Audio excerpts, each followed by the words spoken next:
This is the Voice of the Land podcast with your hosts, Kevin Arnold and Nick Paulus. I know these days it has been tough to know what day it is, and even it's weird to even think that the Super Bowl is happening this weekend. It doesn't feel like Super Bowl weekend for many reasons, but no worries, no need to adjust your device screen, adjust your calendar, or anything like that. Yes, it's Saturday night, and yes, the Voice of the Land show, a Big Play production, is live across all social media sites right now.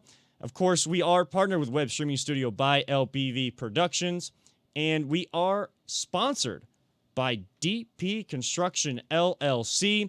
We want to shout out our buddies over there, Tyler LaFrada and Uncle Steve over there at DP Construction LLC. They have their Facebook page under the same name. Like them there, or give them a call, 330-217-4999. That's 330-217-4999. And I know that Tyler is looking forward to, I believe you guys have, Paulus, I think you guys have a Dynasty draft tomorrow, don't you? You know what? It actually got pushed back. Did it? It got pushed back. I have to work tomorrow, and then, a couple other people's schedules, didn't really click up with it. Okay. We were hoping for it, but Yeah. unfortunately, no. So it did get pushed back until probably late spring, summer, until, we all have a better opportunity to do it. So You guys planning to live stream that or like record something we'll with it? We'll probably do a record, record Okay. it somehow and, send it out somewhere. So Yeah. Yeah. we'll go from there for it. Dynasty, man, that's a big ask. Yeah. That's a whole year thing, man. Oh, absolutely. I've never done a Dynasty before, so first time ever doing it. I no idea what picks we have, anything like that as of yet. So we'll know day of the draft and, kind of go from there. But it'll be fun. It'll be fun, exciting. Can't wait for it. Yeah. Probably draft like the worst team ever and go Sashi Brown and, just start trading picks everywhere. So You can't be worse than me than in the League of Ordinary Gentlemen this year. you got to win. I got a win. You Yeah. got a win. I got a win. I got a win to put a dress on. That is true. That is true. Could be worse though. Could be worse. Could be worse. Yeah. It won't be that bad. Right. I'll flaunt it like I got it. Right. But of course, Tyler LaFrada, I know he's looking forward to that, getting together with you guys too. And that just goes to show he's willing to talk anything with you guys. Yes, if you have concrete construction needs, those guys over there at DP Construction, they will take care of you. They will be loyal to you. They are Browns fans, Cavs fans, Indians fans. You want to talk sports, you want to talk Marvel, you want to talk anything with them, just like how we do on the show here. They are good people, and they will give you great quality work. So be sure to reach out to them.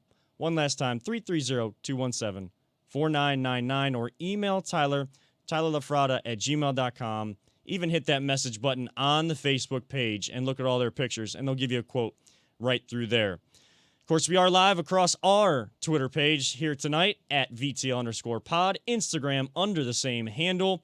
Find us on Facebook at Voice of the Land and on YouTube at Voice of the Land Podcast, or hit up Big Play. Of course, we want to thank Dave for bringing us on and allowing us to be a part of this great family on the Big Play Network. On Facebook, we always go live there at Big Play and at Big Play Live on YouTube. And, of course, our friends over at the Sportscaster app, always live on there as well. So many different ways to tune in. Heck, you want to just listen to our voices and not have to look at us through a camera?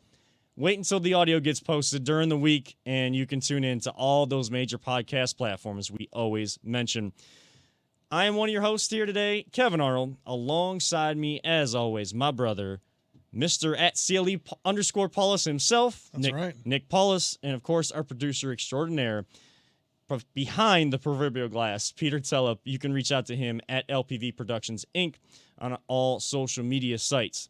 Of course, it is Super Bowl weekend, and we are here to give our big game preview for tomorrow night. But of course, before that happens, we have the NFL honors tonight on Saturday night. And our guy, Clay Matthews Jr., who people in Browns Nation has been clamoring for to be a Hall of Famer, he is up for possible Hall of Fame induction. We're going to kind of talk about Last go around. We're going to talk about kind of what that would mean to this city if he gets in, if he doesn't, and talk about some of the other awards. Kevin Stefanski could get his third Coach of the Year award, because I believe this is through the AP, the Associated Press. I believe so, yeah. These ones, it's sponsored. NFL Honors or something along the lines of that. But yeah, it's through Pepsi. Like Pepsi does some of the awards and everything, but it's basically the Associated Press. So it's the coup de grace, as they say. And then we'll get into tomorrow night's game, the matchup, and maybe where the Browns sit in terms of their ability to be a Super Bowl contender moving forward. How soon could they make a Super Bowl? We'll get into all of that, maybe some prop bets and some commercial talk at the end. But do want to start with the NFL honors tonight. And Paulus, let's look at that Hall of Fame selection. We're going to start with Clay Matthews Jr. because we want to look at the local perspective there. A guy that played 19 seasons, linebacker, one of the toughest positions. You see a lot of guys going maybe 9, 10, 11 seasons now. Maybe, right. The wear and tear that football puts on your body, that's an accomplishment in itself. It's not the only reason that you would make a Hall of Fame. You got to have the accolades to back it up. But Clay Matthews Jr. has the accolades to back it up. He absolutely does. I mean, just think about playing 19 years in one sport. LeBron's done it for 18, okay? And best to ever do it, okay? Clay Matthews, now, was he the best to ever do it? Probably not. But think about, linebacker, that position itself is such just a force of nature that you have to be in order to sustain that sort of mindset, that body wear and tear, everything like that. And it's not like he was a bum at 19 years. He was still going strong. I believe he led his final year in the league. He was playing with Atlanta, and he led the team in tackles. That doesn't happen for a 40-year-old, okay? That shouldn't happen, at least. And he's out there proving it. Just kind of like how Tom Brady's out here proving it at, 43 years old, going to his 10th Super Bowl, which is ridiculous. But I think that if Clay had one more of, if he had at least a Super Bowl appearance, I don't think he makes it to this stage. I think the just where he was at, he was in Cleveland for years, and he was a winner. He was a winner. It's not like he was on these, 1999 to 2017 years. Right, exactly. He wasn't on those sort of teams. He was on contending playoff teams that were consistently going to the AFC Championship games. So it does, sort of look weird because, he has all the stats. He has more tackles than Brian Urlacher. He has, I think, 60-ish sacks up there. I think he has 18 interceptions. He has a lot of things going for him.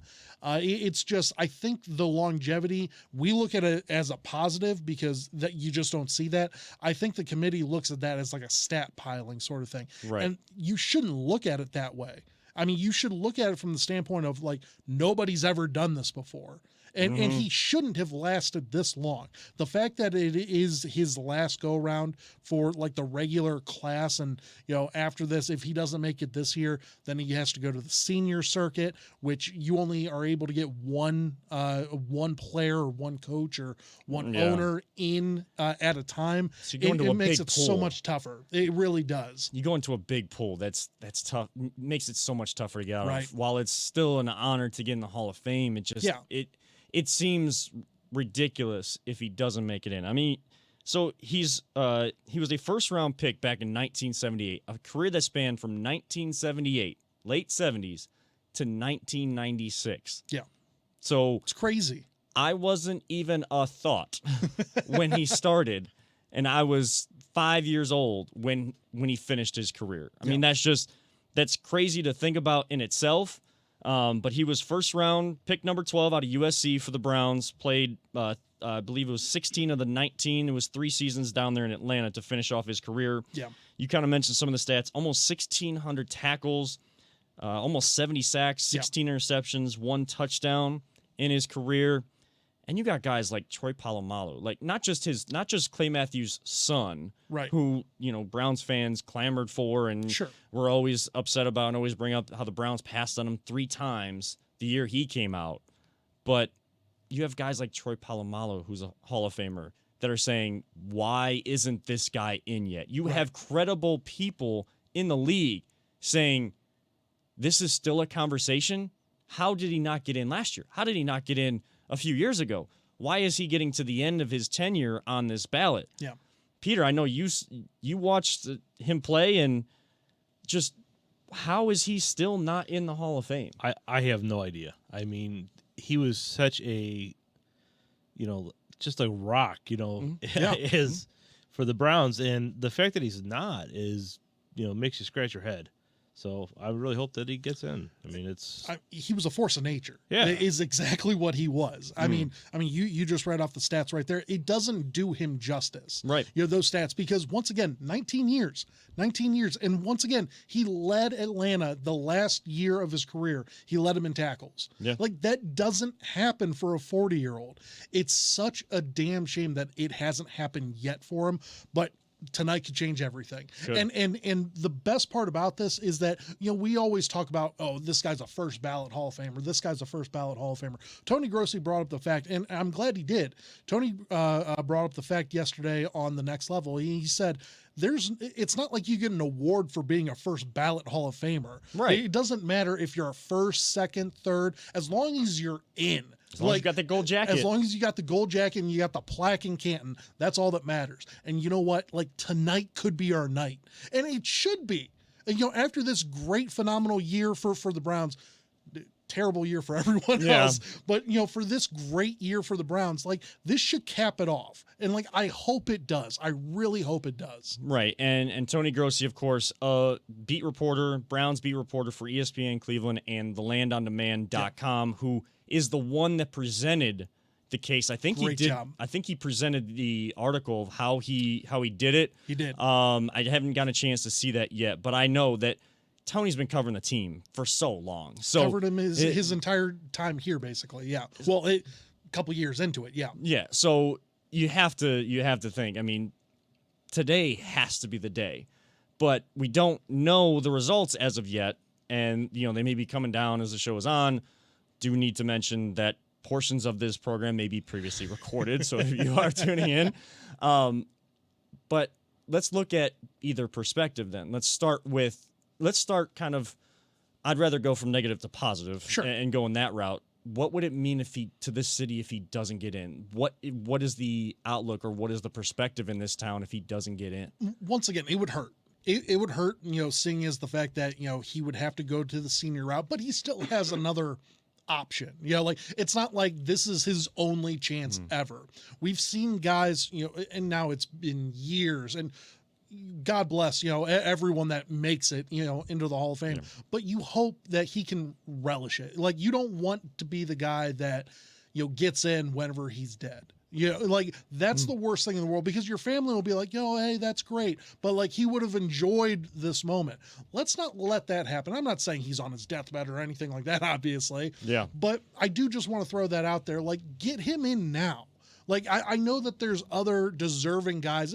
Everyone's deserving that is on this finalist list. Right. Everyone is absolutely deserving for it. But this is his last chance to make it I'd say the easiest, but the best route for him. Just get him in. Like, it would mean so much to this, community if he gets in.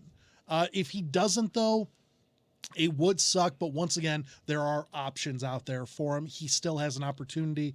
But once again, it would mean so much to this, right now for him to get in. Peter, I mean, if he doesn't get in, I mean, what? Can you see any sort of reason why he shouldn't be in? No, he should be in already. I mean, that's just it. With the stats that he had, the career that he had, he should already be in.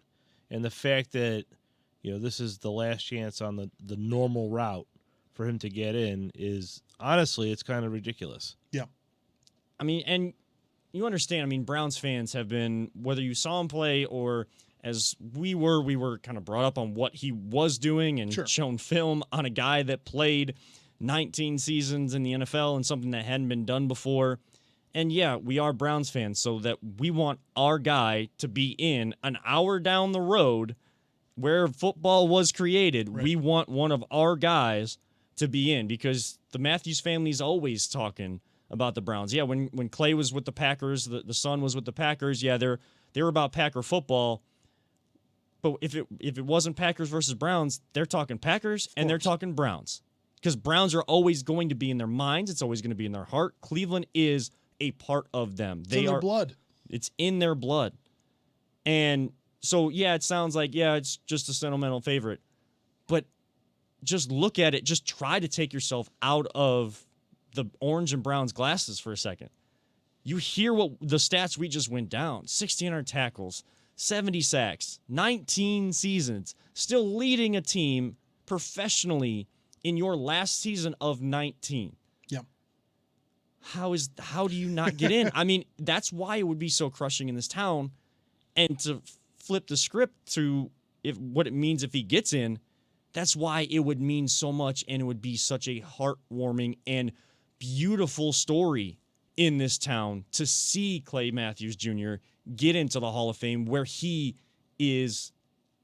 should be. Yeah. That's what he has earned from the hard work that he put in his career. All the long days of training camp and getting your body right in between seasons. And remember, nowadays it's a little bit easier to get your body back in, ready to kind of take that 16, now becoming 17 game grind with the medical and scientific research that they have and all of the technology that these guys have access to with the contracts that they have to keep their bodies in shape and go as long as they can go. He was doing this, it's already almost 15 years ago, 20 years ago. Yeah. I mean, I don't understand how he isn't in, but it would mean that much to this town and to that building, the Pro Football Hall of Fame, to have a guy like Clay Matthews Jr. represented in their hallowed halls. That's I don't know. There's not much more of a case that you can make. It's up to the people voting, and they already have the votes are already tallied. They most likely these guys already know who's in or who's not. It's all kept under wraps. I know that they're going to be filming all the guys knocking on the rooms like, hey, how's it going? You're in the hall. Like all those great videos are going to get posted everywhere. Hopefully, fingers crossed, Clay gets in for it too. Yeah, hopefully one of those doors opening. You see Clay Matthews Jr. and his family, and get a big moment for them, and then turns into a big moment for the city. Some of the other honors, of course, MVP, Defensive Player of the Year, Offensive Player of the Year. I know that the Rookie of the Year has already been announced as the Pepsi one. He got his award, Justin Herbert. So you're looking at a guy like that. Mm-hmm. But Coach of the Year is the one that we're also looking at. Sure. Do we know who the MVP is this season? Yeah, I mean it's Aaron. Aaron. Yeah, for sure. Yeah, it's a no doubter. I mean, the guy had I think 48 total touchdowns. I mean, yeah, he's the guy. Yeah, he's the number one seed in the NFC. Did he get knocked out unceremoniously? Yeah, kinda. Mm-hmm. Refs, whatever. We're not going to get into that. Right. But he had a MVP type of year. I think that he is very well deserving. It should go Aaron, Mahomes, probably Josh Allen. Yeah. I think those are probably the three. I don't know if they're going to rank them like that, or if it's just number one. But yeah, it should be Rodgers. Those will be the top three, and the votes come out. Like who's in what position, how many first place votes, how many points they get. That'll be all afterwards. But congratulations to all of those athletes that are up for these awards, that have put in the work this season to be up for those awards, especially in a COVID year, and that win the award. Mm-hmm. But the one we care about is Coach of the Year. I mean, he's won. Right. Kevin Stefanski of the Cleveland Browns has won the other two, the Pro Football Writers, and I'm forgetting the name of the other one. It escapes me right now, but he's won the other two. Mm-hmm. Do you see any way that he doesn't get this one? No. I mean, he's the most deserving. I mean, he's cleared the demons here in Cleveland. I mean, he really has. I mean, he's come in, he's changed the culture. There are certain culture setters on this team that have changed everything around. I think you and I can both agree. Jarvis, bless him. The moment he stepped off the plane from Miami to Cleveland, he was the culture starter. Been contagious. Exactly. Drafting Baker turning it around this year, especially the second half of the year, proving that he is a leader and proving that he can go out there and win a ball game for you. And then Kevin Stefanski. Stefanski. Yeah, like those are the top 3 in my mind. And Miles has been much more of a voice on the defense this year and been a positive light and force, especially coming from the incident last year, coming all the way back from this. And he actually has a chance of being the Walter Payton Man of the Year. We haven't talked about that. Like he has the the opportunity to do that tonight, I believe, as well. So it'd be fantastic if we could get Clay, Stefanski, and a Walter Payton Man of the Year. I think that's a little bit of a stretch for Garrett, but to see the work he does with the Water Boys and going out there in Africa and doing everything that he's been doing with that group has been fantastic. What a great turnaround! What a great story! But I mean, there's a lot of very just like justly people that could win that award. I know Russell Wilson's up for it. There's a bunch of other people as well, and I'm sure they're all very very good for it as well. Yeah, that award is probably the one that when we don't have people up for the other awards, like that's the one I'm looking at. Right. Who is the Walter Payton Man of the Year? And really I'm looking at who is the representative for each team, not just the Browns, but each team when they announce that in the second half of the season every year. Yeah. Because we know the business of sports. These guys are going to make multi-million dollars. They're going to have the luxury cars, the luxury homes, all of the fancy stuff that we all dream of having. Of course. Don't like it, but I mean, we know the business. Sure. So, but it's the guys and the girls in professional sports that take that money that they're given and the platform that they're given on such a big stage and use that to enhance their communities, the world around them, people in need, taking time out of their days where, some guys just sit back, they go home, they play their video games, they're in their lap of luxury at home and stuff. And they're allowed to do that. They're allowed to, that's their right. That is their right.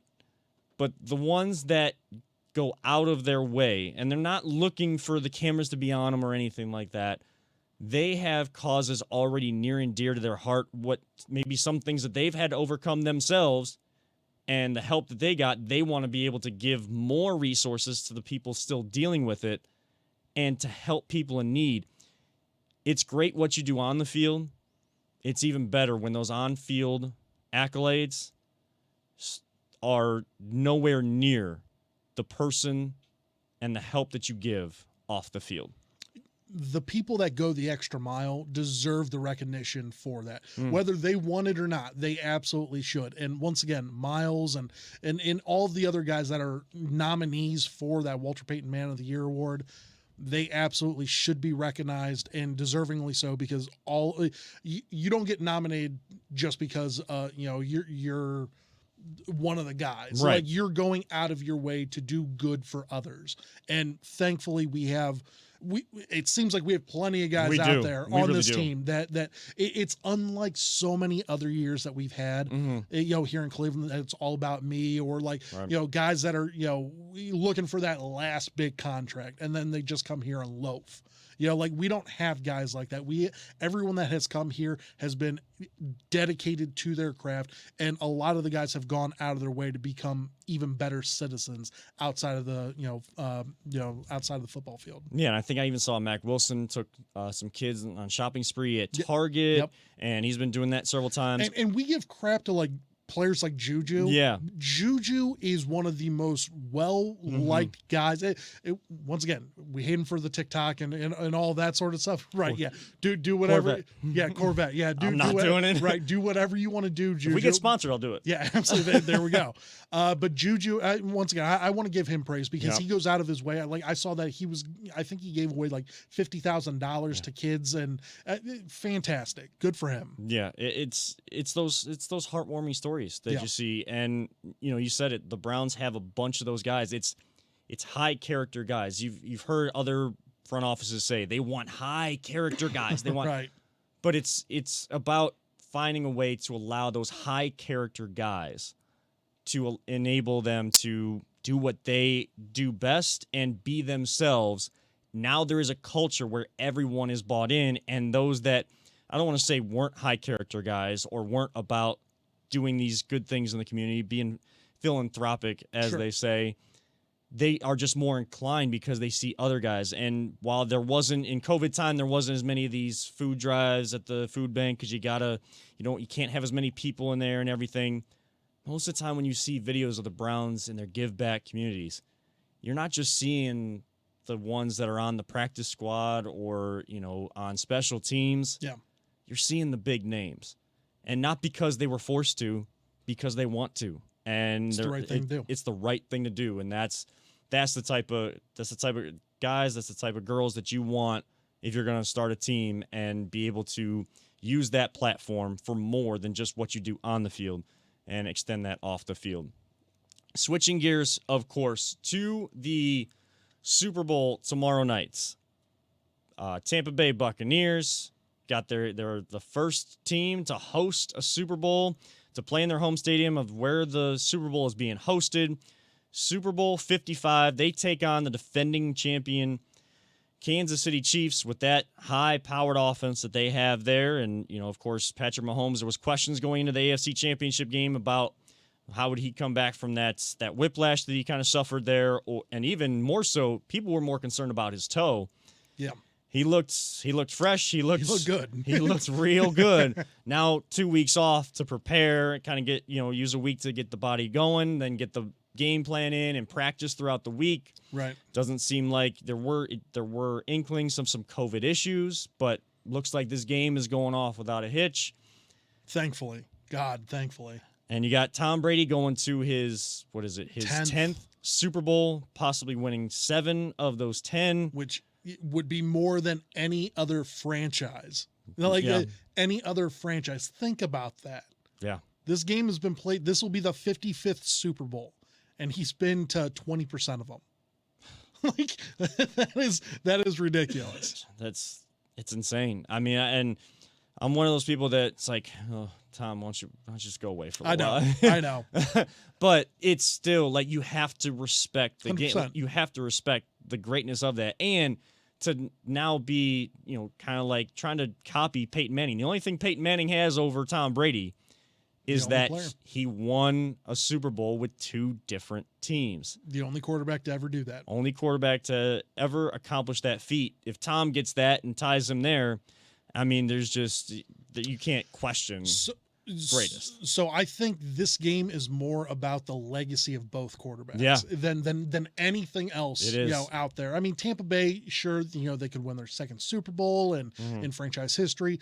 3rd for the Chiefs, first team to ever go back to back, since the 2003-2004 Patriots. Gerard, our buddy, was on that team. But I think that this comes down to more of the legacy factor for the quarterbacks itself. And obviously everyone's going to talk about it, Tom with his 7th or Mahomes with his 2nd. If Tom beats Mahomes, there is no chance it seals up everything that we already knew. Right. Instead of, being the greatest football player of all time, probably goes down as the greatest athlete in the history of at least America. I mean, you think about Jordan, he has 6. Yeah. I think I can't remember how many Wayne Gretzky has or anything like that. I know he has a ton of them as well, but like the great ones, the greatest players of all time. I know Bill Russell has 11 championships in 13 years, but let's be honest, he was going up against 12 teams compared to the 32 in this day and age sort of stuff. So, right. I stutter, or I kind of take a pause when I hear Tom being the best athlete of all time if he wins 7 and gets past Jordan's 6. Okay. Because when I think athlete, I'm thinking my definition of a Lamar or something like that. The athleticism to do that. It takes a lot to be the quarterback, and of course it's the most important position in all of sports. Yeah, 43 years old too.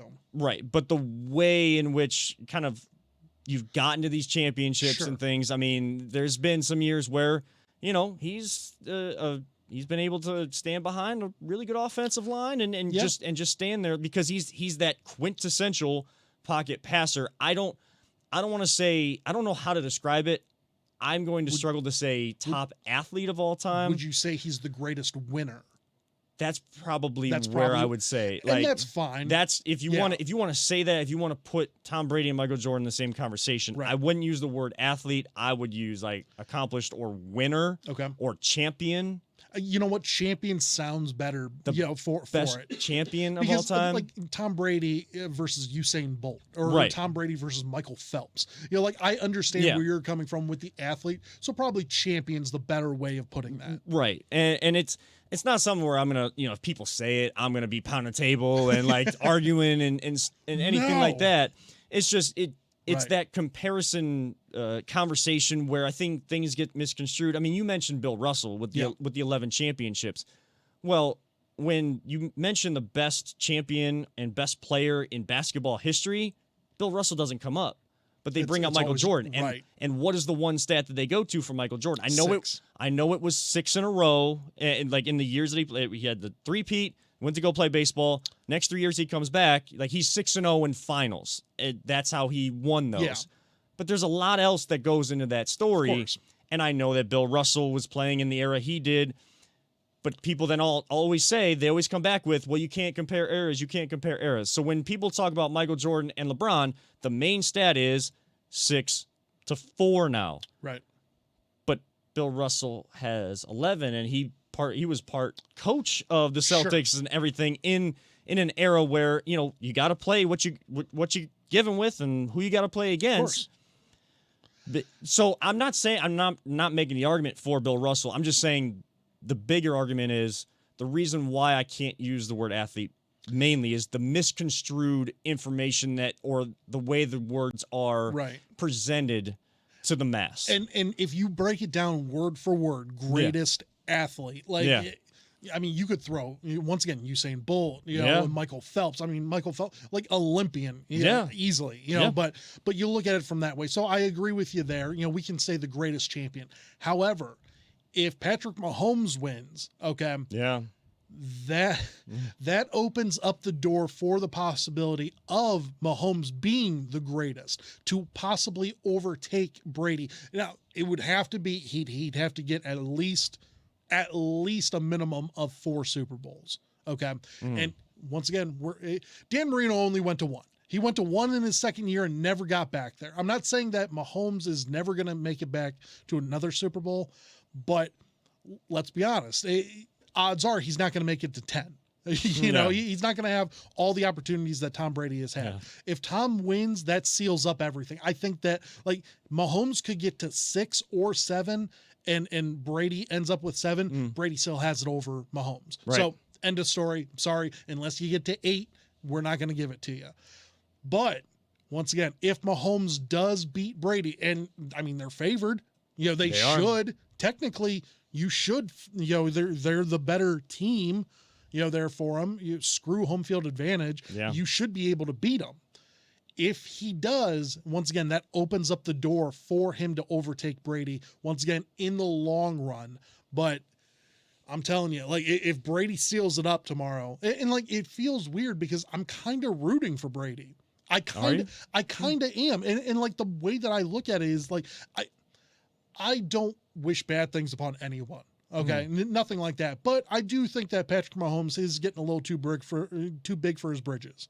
Like everyone's like, oh my God, he's the greatest thing since sliced bread. Like Trey Wingo says, formerly of ESPN, always brings up he's the greatest quarterback of all time. He's played 3 years. Like he's already calling him the greatest. And like, I get it. He's 20 in his last, in his last 25 games, he's 24-1. It's pretty damn good. With the Super Bowl in there and everything like that.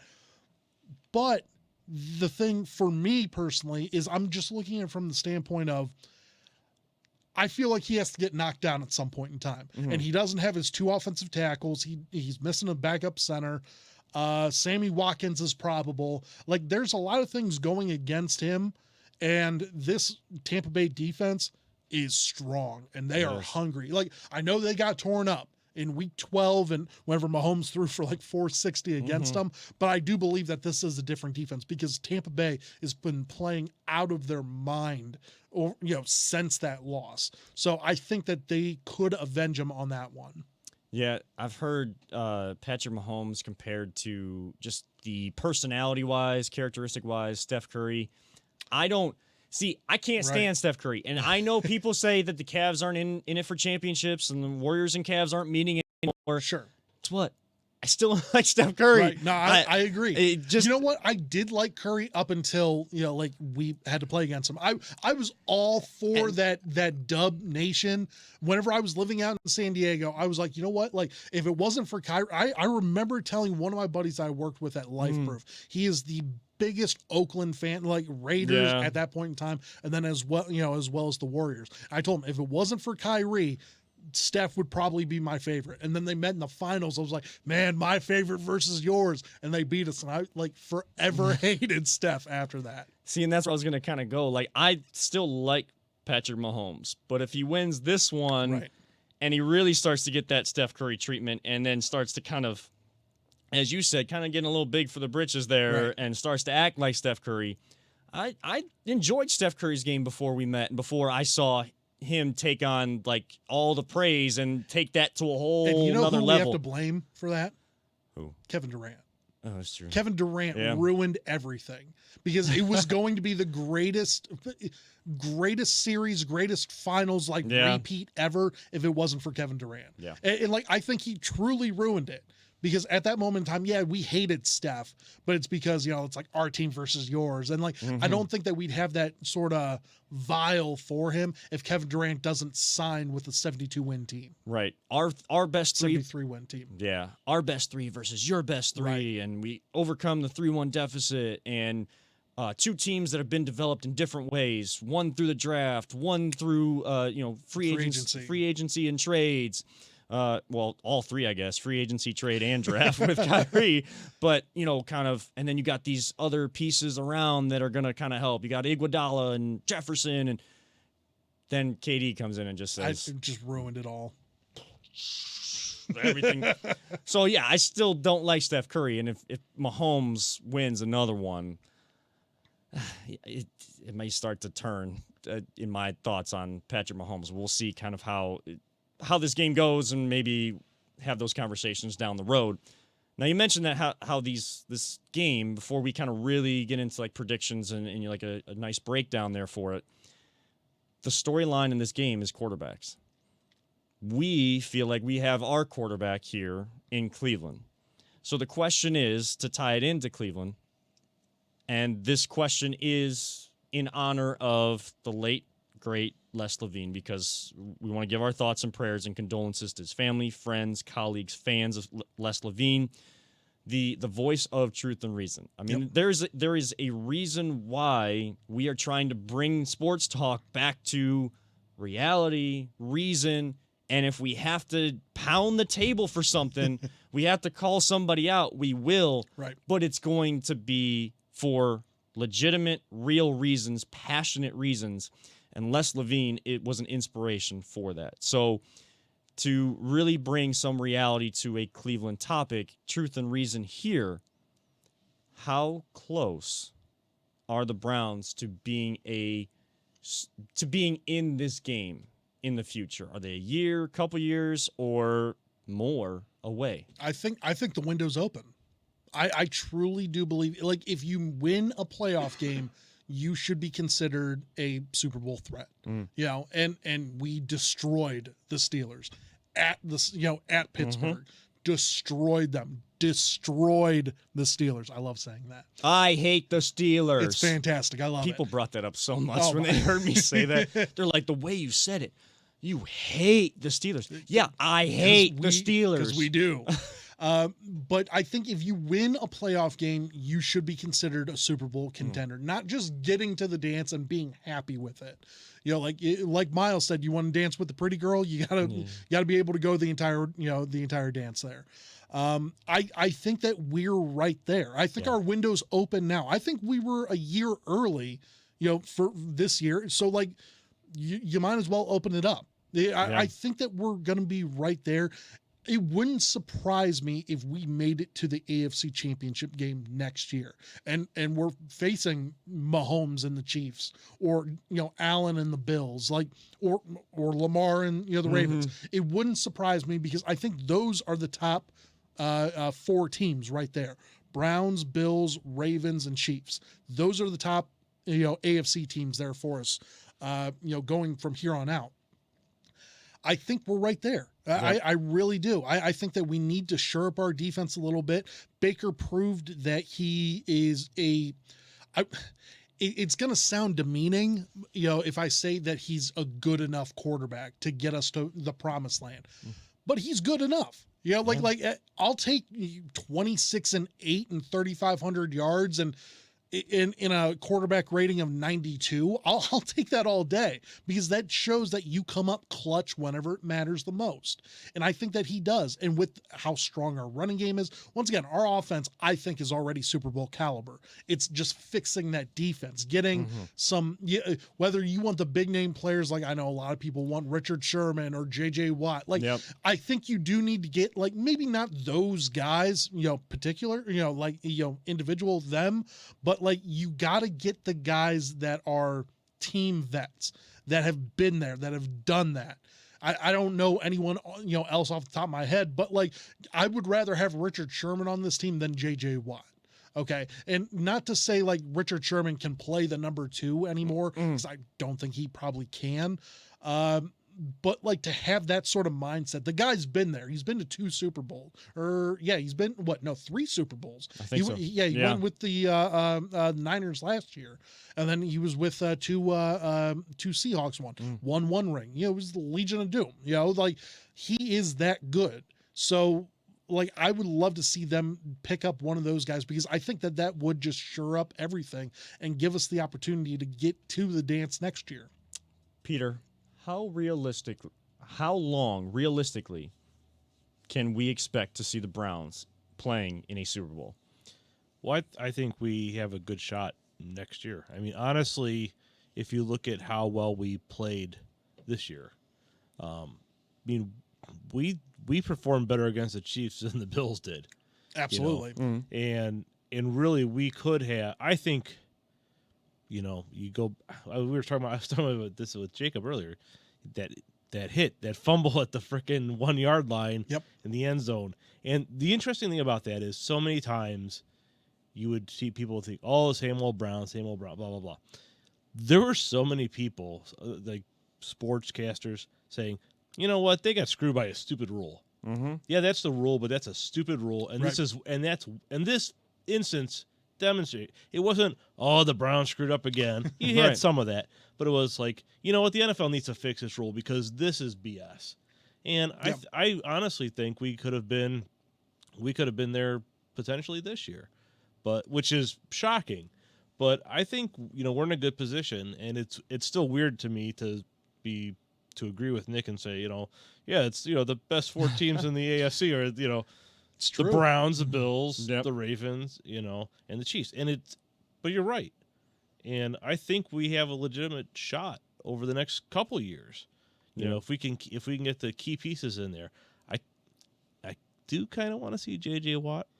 But I'm not going to turn JJ away. No. I mean, he's getting a little older, little issues with injuries, but it's like he played all 16 this year. He only had 5 sacks. Two came in like week 2, but it's like I think if we shore up those pieces we need, we're a legitimate contender.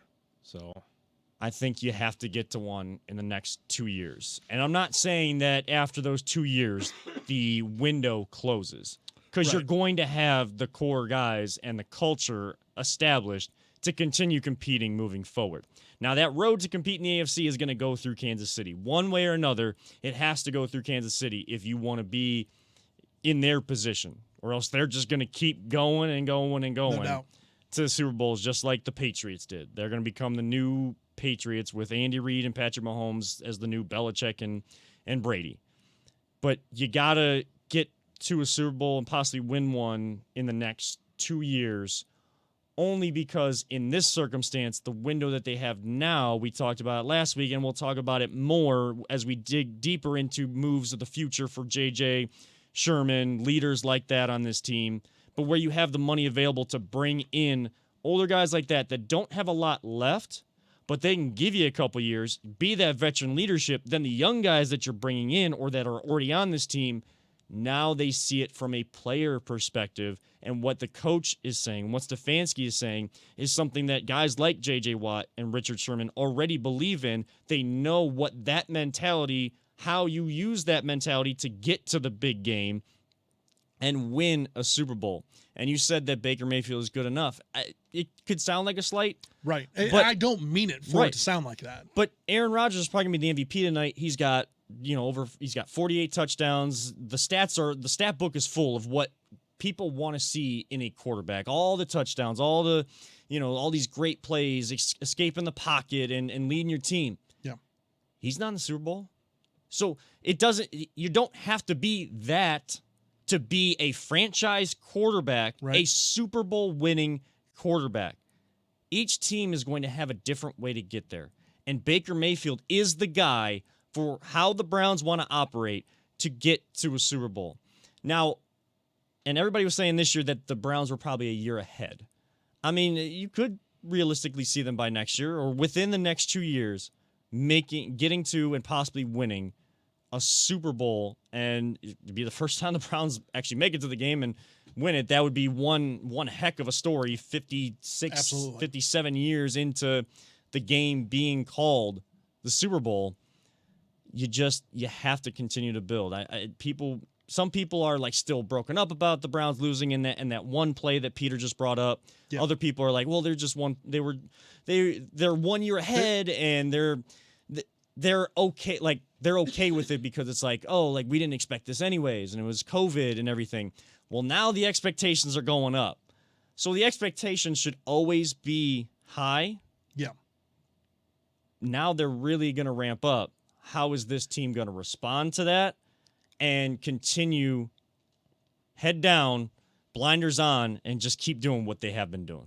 In just before we switch gears here for us, they should be ramped up. Yep. Expectations should be ramped up. Baker said it, the final probably 4 weeks of the year, like people's expectations of this team need to change. Yep. We're no longer that, hey, if we get 7 wins, that's a win. That's a great season. Yeah. Peter, we used to, we were joking about it, at the beginning of the year. Hey, you get to 7 wins. I'll say that's a solid year. That's one more win than we had last year. Then we can build off that and that and that. We got 11.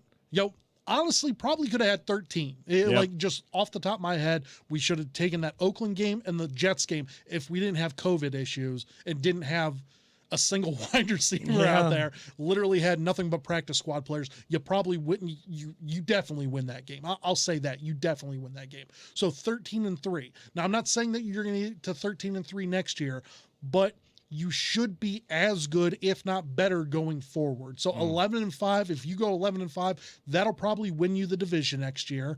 11-5, 12-4. And then just once you get to the playoffs, you got to be game for it. And I think we showed up. Everyone in Pittsburgh thought we were going to get clapped, against KC. What happened? We went out there, we fought tooth and nail. Exactly. We lost by 5 points. That sucks. But we know we are that good. And if KC wins the whole damn thing, like we're going to be looking at it from the standpoint of like we competed with the Super Bowl winner at their place. We can do that again. We want that. Like I want it. Yeah. If you're going to be the best, you got to beat the best. Yeah. Woo! Woo! Ric Flair, baby. Absolutely. But like he's 100%, So right. I mean, you got to, if you want to get to the top of the mountain, you got to go through those that have already been there and already tasted that. And, Browns kind of, if Chiefs do win, are like, one play away, huh? Yeah. If your mantra was we want more, you want more, go get more next season. It's going to take everybody, and it's going to take the same mentality. No one can stray from this philosophy. But this year, the Browns are not in the Super Bowl. Super Bowl 55 is Tampa Bay versus Kansas City. Go around the table, and I'll start with my brother across the table from me. prediction for this game, and kind of a sidebar question. Sure. You kind of brought it up. Thing I wanted to touch on. If the Chiefs do win, do you feel better or worse about, or based on how the Browns played against them, are you rooting for or against? Does that cause you to think of the Chiefs in one way or another?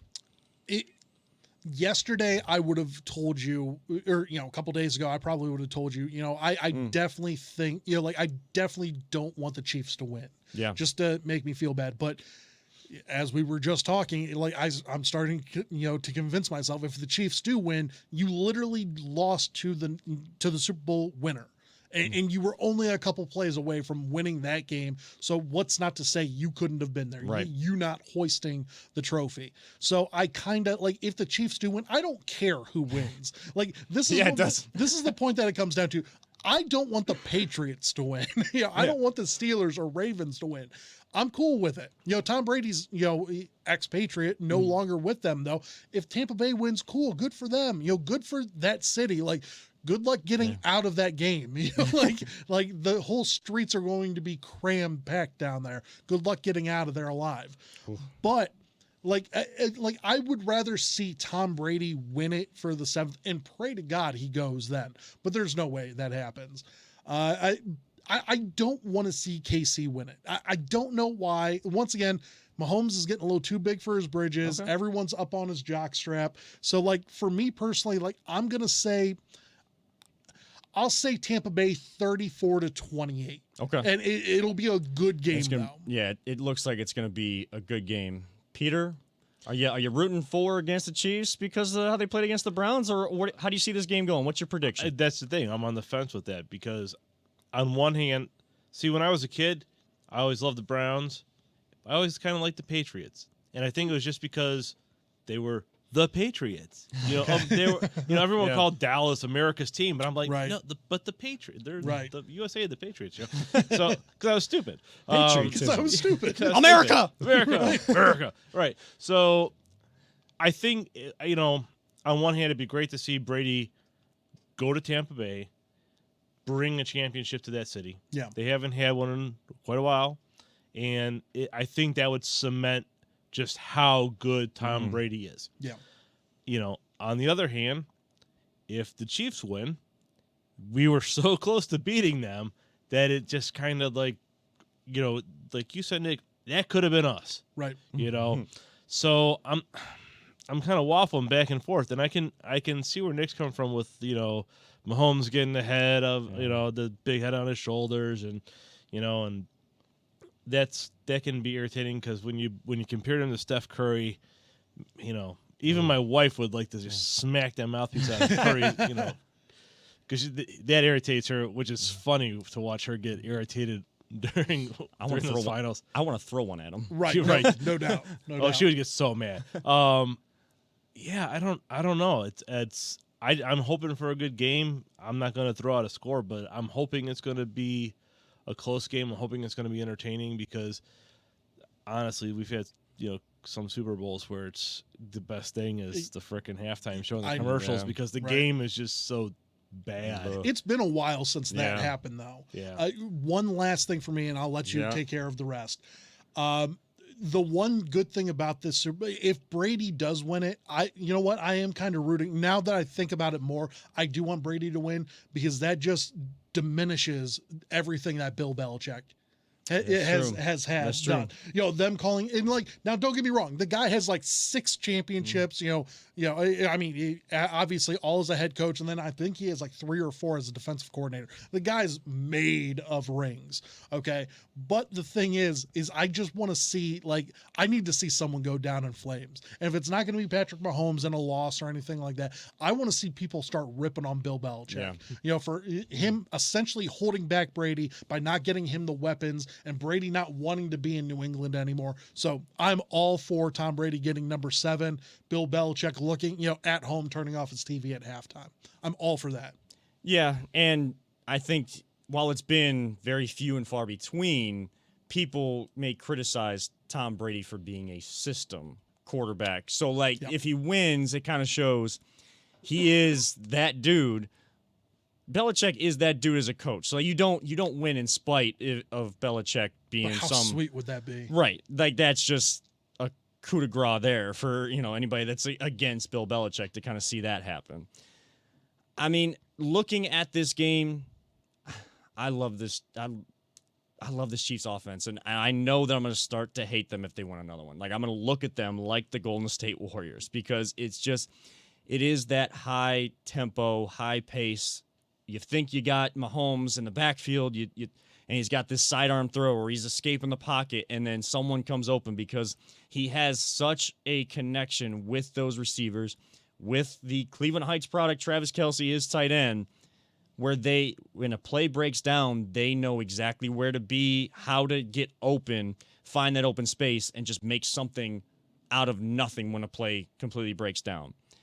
Brady is still that dude, though. He is one of those GOATs that people talk about on the other side. And to go to Tampa Bay, and yes, they got talent down there, and yes, that defense is really good, but from where this season kind of started for them to get to this game and be at home, this is going to be a good one. You can talk about, I know that people will tune in for the national anthem. They'll tune in for the weekend. And I like the weekend, but I know it's, it may be more subdued than other halftime shows because I think the NFL has caught more flack for some of the, more than PG style. It's been a while since anything, Janet Jackson-ish happened. Yeah. So.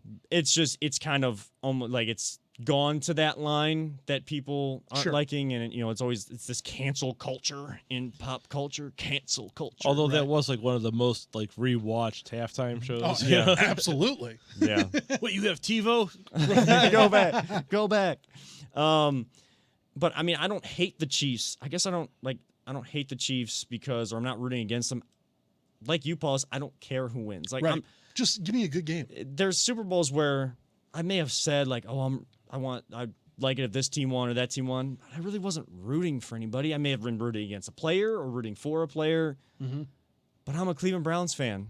These teams are not the Cleveland Browns. So I don't care who wins. Kudos to the city. Kudos to the team that ends up winning. But it's a football game. It's a sporting event. It's a must-watch for sports fans or pop culture fans with all the commercials and everything, and maybe even Marvel fans. There might be some trailers for some upcoming projects in the Marvel Cinematic Universe. I heard that there's going to be a Falcon and Winter Soldier tease. So need that. There you go. But I mean, I'm a sports fan, so like I need the game to be good too, and I think this one is going to be a good one. And the storyline really is going to be, is it Brady just continuing to assert his dominance even at his age of, 42, 43? Or is it going to be the young gun that's going to take the mantle? Because Patrick Mahomes, the first year he was a starter, he went to the AFC Championship game, lost to Tom Brady. This could be your last chance to supersede the GOAT. I mean, that could do wonders as early as his legacy is in its growth or development. That could do a lot for his legacy. Yeah. I'm actually going to make a prediction. I know I don't make predictions on this. Wow. Okay. Because I don't care about these teams. So I don't care if my predictions have some sort of bad juju on them or bad karma on them. Right. Because it ain't going to affect me none. So I'm going to go Chiefs 31, Tampa Bay 27. Chiefs are your Super Bowl champions back-to-back. Mahomes gets his second, and the young gun gets the job done. I see Travis Kelce having a big game because they're going to focus a lot on Tyreek Hill after having 200 yards in that first half in that first game. Yeah. It feels like years ago since that game happened. But I think Travis Kelce is going to have a bigger impact than Tyreek Hill for this Chiefs offense, and they win 31-27. As we kind of wind things down here, just real quick, do you guys have like a favorite either prop bet for this Super Bowl or a favorite commercial of all time? Peter. It's funny because usually there's so many great commercials, but after a while it's hard to remember them. So I was kind of going through the list, and one of the ones that I found, which was a great one, was the Snickers Betty White. Oh yeah, classic. yeah. That's so some of those were just classics, and Joe Pesci one was good as well. Yeah. There's just so many great, eat a Snickers, right? Mhm. So a sponsorship.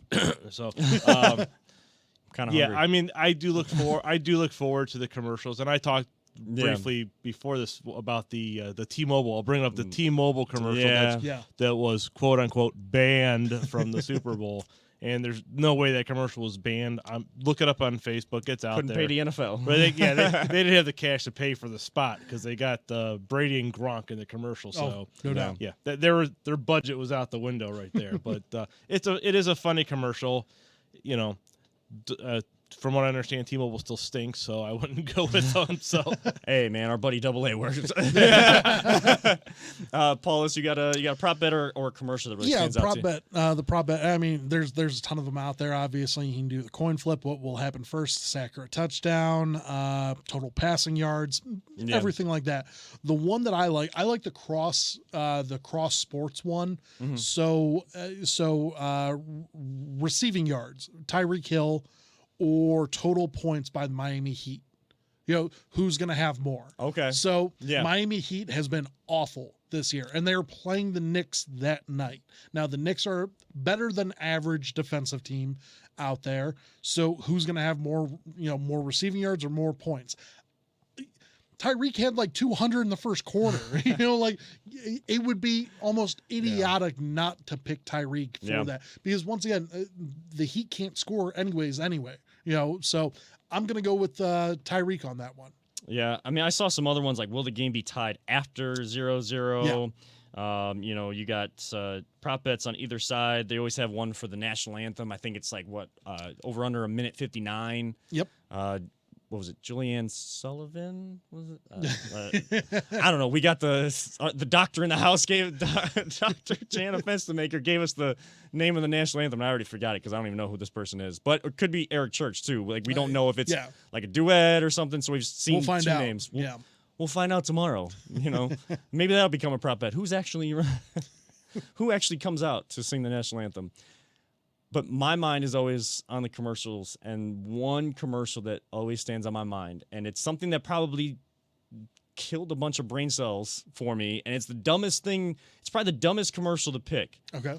But I believe it was Budweiser or Bud Light, and it was this like dog that runs out of this building. It's almost like the opening scene to one of the opening scenes of Guardians of the Galaxy, where he gets picked up by the Ravagers. And Peter Quill gets picked up. Mm-hmm. It's like this dog that gets picked up into the spaceship, and it's actually a spaceship, or he goes back to the home planet. It's actually an alien in a dog's body. Oh, okay. And they're like, what did you learn? And the dude goes, "What's up?" And they're like, "What's up?" He's like, "No, what's up?" And then they just all keep going. Like, it's the dumbest thing. Right. But it's the best. Like, it's the one that just stands out in my mind. Classic. Besides the Clydesdales for Budweiser, like, Sure. like that's the one that really just stands out in my mind. That's I don't fantastic. know why. But that is going to wrap it up for our Voice of the Land Super Bowl 55 preview. We appreciate everyone who tuned in. We want to once again send our condolences, thoughts, prayers to everyone out there, and to, of course, Les Levine's family on the loss of a Cleveland icon, a Cleveland legend, and a true inspiration for Paulus and myself trying to get into this business. So thoughts and prayers out to them. Thoughts and prayers out to Marty Schottenheimer's family as well, as he was just dealing with Alzheimer's, and he was just moved into hospice care. So all the best to him. I know he's in stable condition, but all the best to a former Cleveland Browns coach, Marty Schottenheimer, and his family as well. But that's going to wrap it up for this edition of The Voice of the Land on the Big Play Network. For my brother Nick Paulus and our producer extraordinaire Peter Tellep, I am Kevin Arnold, reminding all of you sports fans out there, don't let anyone ever tell you it's just a game, and we truly love you all. 3,000. Stay safe, and we'll see you all next Sunday night at 7 p.m.